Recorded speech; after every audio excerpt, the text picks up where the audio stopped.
শুভ সকাল বন্ধুরা, Mimi's daily blog আপনাদের সকলকে জানাই অনেক অনেক স্বাগত। আজকে কিন্তু অনেকটাই সকাল সকাল উঠেছি, আর সকালবেলায় উঠেই প্রথমে কিন্তু বাসি কাজগুলো সেরে নিয়েছি। তারপর সকাল সকালে এই যে আজকে চলে এসেছি কিচেনে, একটু গরম গরম চা। দুজনেই আজকে অনেক দিন পর একটু চা খাবো, আর তার সাথে কিন্তু একটু ব্রেড ছিল, সেগুলোকে কিন্তু সেকে নিয়েছি বাটার দিয়ে। আর মাত্র কয়েকটা দিন বাকি, তারপর কিন্তু শুরু হয়ে যাবে দুর্গাপূজা। আজকে একটু ভেবেছি সকাল সকাল কাজ কমপ্লিট করে তারপরে কিন্তু রান্নাঘরে ঢুকবো। আর কাজ বলতে আজকে কিন্তু অনেক কিছুই ভেবে রেখেছি, মানে দুটো রুমকে একটু ঠিকঠাক করব। পাশের রুমটা তো সবসময়ই অগোছালো হয়ে থাকে, তো ইচ্ছা আছে পাশের রুমটাকে একটু ভালোভাবে ডেকোরেশন করার। এই রুমটাকেও একটু যেটুকু ঝুল কিংবা ওই যে ধুলো টুলো পড়েছে, এই যে কর্নার একটাতেও অনেক ধুলো পড়েছে, এই যে দেখতেই পাচ্ছেন। আর এই যে শোপিসগুলো কিন্তু সবই এখানকার স্মৃতি হয়ে থাকবে, সবগুলোই কিন্তু এখান থেকে নেওয়া হয়েছে একটা একটা করে। আর এই যে আর্টিফিশিয়াল ফ্লাওয়ারটা কিন্তু ভীষণ সুন্দর দেখতে লাগছে, কিন্তু এটাতে ধুলো যে পড়েছে সেটা একদমই বোঝা যাচ্ছে না। তাও একটু উপরে একটু ডাস্টিং করে নিলাম। আর এই যে মূর্তিটা আমার হাজব্যান্ডের ভীষণ পছন্দের, তো তার সাথে সাথে আমারও ভীষণ পছন্দ হয়েছে এই মূর্তিটা। তো ভালো করে এগুলোকে একটু ডাস্টিং করে আবার সেই কর্নার র্যাকটাকে ভালোভাবে সাজিয়ে দিলাম।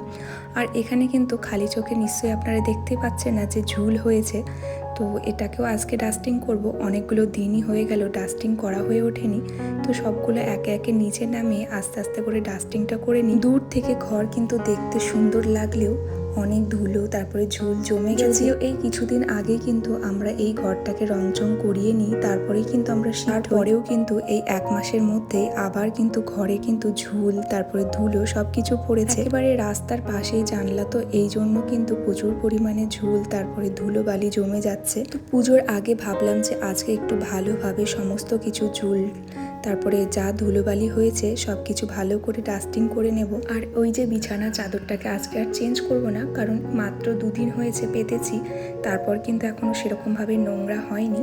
আর চেঞ্জ করলেই তো আবার কাচতে হবে, অলরেডি 2-3টে চাদর জমে রয়েছে। আর গতকালকে প্রচুর পরিমাণে বৃষ্টি হওয়ার কারণে কিন্তু কিছুই কেচে উঠতে পারছি, কিন্তু একেবারে সকাল থেকে অনেকটাই রোদ উঠেছে। যদি এই দুটো ঘরকে আমি ঠিকঠাক করে কমপ্লিট করে ফেলতে পারি তাহলে কিন্তু রান্না বান্নারও চাপ আছে।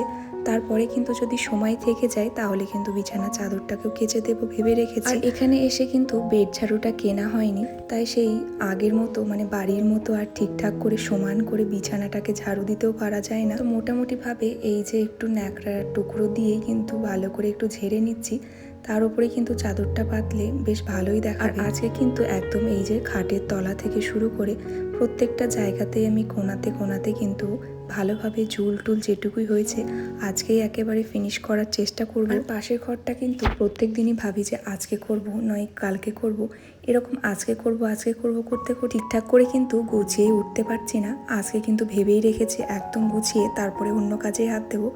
এই যে দেখুন কিভাবে অগোছালো হয়ে পড়ে আছে।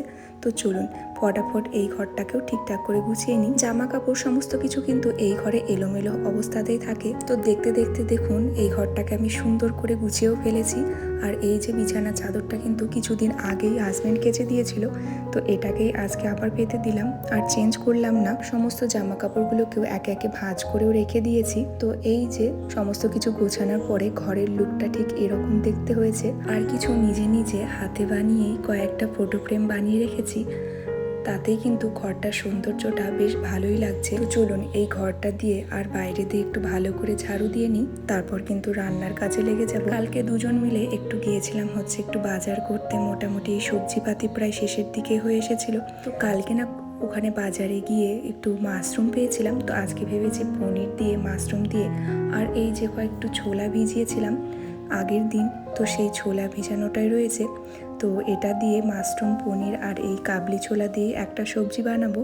আর ওদিকে কিন্তু চিকেন রয়েছে, তো চিকেন আর এই যে মাশরুমের সবজিটা বানাবো। আর আজকে কিন্তু আর ভাত বানাবো না, আজকে একটু ভেবেছি রুটি বানাবো। আর ওদিকে কিন্তু অনেকগুলো বাসনপত্রও জমেছে বেসিনের মধ্যে, সকাল থেকে কিন্তু সব কিছু জমিয়ে রেখে দিয়েছি, কোনো কাজই ঠিকভাবে করে উঠতে পারিনি। এরপর কিন্তু এই যে সবজি পাতিগুলোকে কেটে নিচ্ছি। প্রায় অনেকটুকুই মাশরুম দেয়। এই যে 40 টাকার একটা প্যাকেট নেয়, তো এতে কিন্তু অনেকটাই মাশরুম দেয়। এই সবজিটা রান্না বান্না করে তারপরে কিন্তু বাসনগুলোকেও ধুয়ে নেব। এভাবে কিন্তু ছোলা দিয়ে তারপরে পনির দিয়ে আর মাশরুম দিয়ে আমি কিন্তু প্রথমবারই বানাতে চলেছি। এর আগে মটর দিয়ে, পনির দিয়ে আর মাশরুম দিয়ে বানিয়েছি, কিন্তু এটা কিন্তু প্রথমবারই বানাবো। জানি না কেমন খেতে হবে। এর সাথে কিন্তু একটু আলুও অ্যাড করে দেবো। এমনি সাধারণত আমরা ছোলা দিয়ে আর আলু দিয়ে যে ঘুগনিটা খাই সেটা কিন্তু আমার ভীষণ পছন্দের। জানি না আজকের এই রেসিপিটা কেমন হবে, তবে চলুন ফটাফট এবার করে নিই। আর আগে থেকে কিন্তু আমি সমস্ত সবজি তারপরে এই যে জোগাড় করে নিচ্ছি, তাতে কিন্তু রান্নাঘরটাও সুন্দরভাবে পরিষ্কারই থাকে, অত অগোছালোও হয় না, কিন্তু রান্নাঘরটা ভালোই পরিষ্কার থেকে যায়। আমি চেষ্টা করি আগে থেকে একটু সব কিছু ক্লিয়ার করে কাটাকুটি করে নেওয়ার পরেই তারপরে কিন্তু রান্নাটা চাপানোর। তাতে কিন্তু আমার কোনো রকমের ডবল খাটনি হয় না, নতুন করে আবার পরিষ্কার করতে হয় না। আর এদিকে দেখো, দেখতে দেখতে কিন্তু আমি পনিরগুলোকে ভেজে নিচ্ছি, আর তার সাথে সাথে একটু মাশরুমগুলোকেও তেলের উপরে ভেজে নেব। প্রথমবার যখন মাশরুমটাকে বানিয়েছিলাম একটু জলে ফুটিয়ে নিয়েছিলাম। জলে ফুটিয়ে নিলেই বেশি ভালো হয়, কারণ তার মধ্যে যদি কোনো রকমের ব্যাকটেরিয়াও থেকে থাকে তো সেটা কিন্তু একদমই দূর হয়ে যায়। তো আজকে আর কোনো রকমের জলে ফুটিয়ে নিলাম না, একটু ভেজেই নিলাম। আর মোটামুটি এই যে শুকনো লঙ্কা আর এলাচের ফোড়ন দিয়ে, তার মধ্যে একটু এই যে মৌরির ফোড়ন দিয়ে, তারপর কিন্তু একটু পেঁয়াজ আর এই যে আলুটা কেটে রেখেছিলাম সবগুলোকে একসাথে দিয়ে দেব।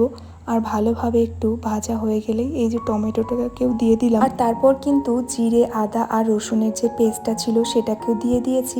আর এখন কিন্তু একটু হলুদ আর একটু লবণ দিয়ে দিলাম। আর তারপরে এই যে একটু সেদ্ধ করে রাখা ছোলাটাকেও দিয়ে দিলাম। আর তার সাথে সাথে পনির আর মাশরুমটাকেও দিয়ে দিয়েছি এবং ভালোভাবে নাড়াচাড়া করে নেওয়ার পরে তারপরেই একটু জলটা দিয়ে দিলাম। আর কিছুক্ষণ ফুটিয়ে নেওয়ার পরে কিন্তু আমার মাশরুম, পনির আর এই যে কাবলি ছোলার তরকারিটা হয়ে গেল। আর তারপরে কিন্তু টুকটুক করে যে বাসনপত্রগুলো বেসিনে ছিল সেগুলো কিন্তু সমস্তই ধুয়ে নিলাম। সকাল থেকে চায়ের কাপ থেকে শুরু করে সমস্ত কিছুই কিন্তু ধোয়া হয়ে ওঠেনি, তো এখন সব একে একে সমস্ত কিছুটাই কিন্তু ধুয়ে মেজে রেখে দিলাম। আর এদিকে দেখো, র্যাকটাতেও কিন্তু একটু নোংরা জমেছিল। তো চলো আজকের মতো এইটুকুই রাখলাম। টাটা সবাইকে।